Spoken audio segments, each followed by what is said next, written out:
Avec Hoover, élu en novembre 1928, l'Amérique semble au comble de la prospérité.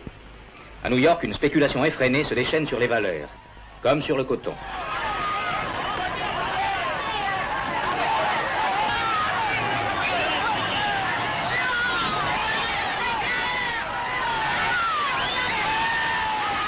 Même activité fiévreuse à la Bourse de Paris, où l'optimisme règne.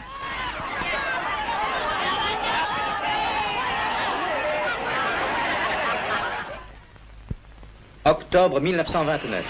La crise s'abat sur les États-Unis, puis sur le monde. On a trop produit dans tous les genres et dans tous les pays.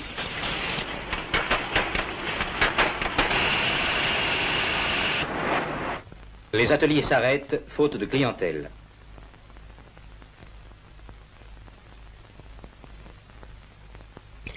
On détruit les produits en excédent. Le lait est jeté au ruisseau. Le café chauffe les locomotives. Le blé, qui ne trouve plus d'acheteurs, est précipité dans la mer.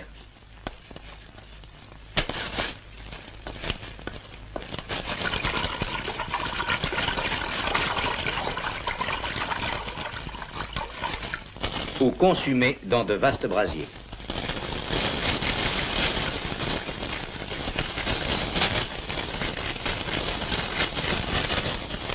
Pendant ce temps, les chômeurs mourraient de faim s'ils n'étaient aidés par la charité publique ou privée.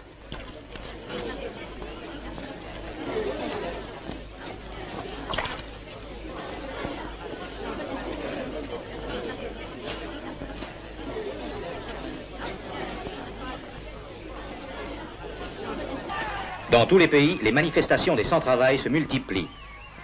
Aux États-Unis, les anciens combattants marchent sur Washington.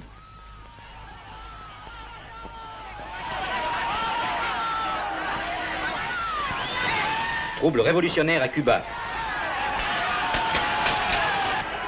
Agitation menaçante au Chili.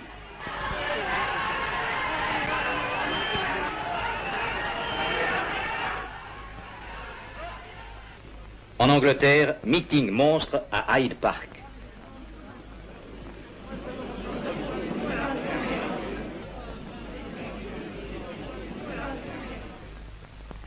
Grève et manifestations violentes en Belgique, où les femmes sont à la pointe du combat.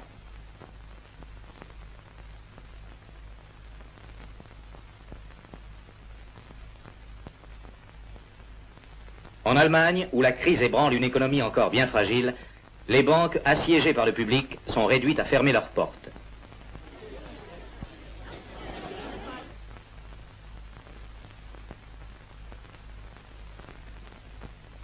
La France, qui semblait à l'abri, et où l'or continuait d'affluer, est touchée à son tour en 1931. Grève dans les textiles. Grève chez les dockers.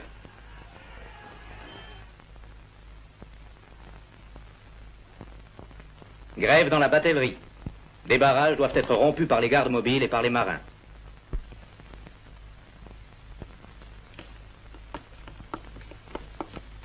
Les commerçants protestent contre les mesures fiscales.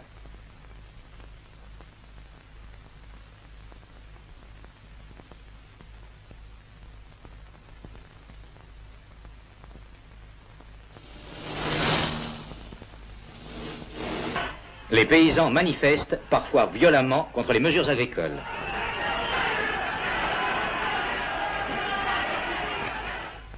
Dans le nord, les chômeurs marchent sur Arras pour attirer l'attention des autorités. Dans Paris et dans les grandes villes, des soupes populaires viennent aider les sans-travail.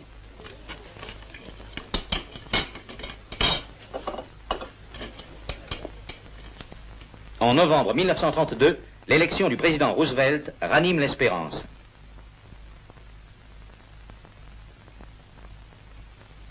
Avec son Brain Trust, il va prendre des mesures hardies. De gigantesques travaux sont entrepris, comme le barrage du Colorado.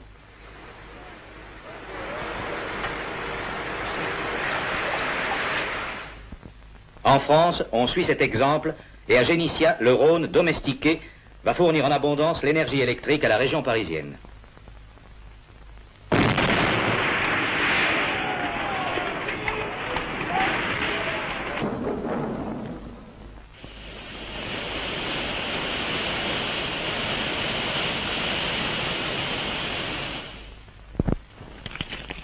En Allemagne, le régime nazi, que la crise a contribué à porter au pouvoir, lutte contre le chômage par des manifestations spectaculaires que préside le Führer.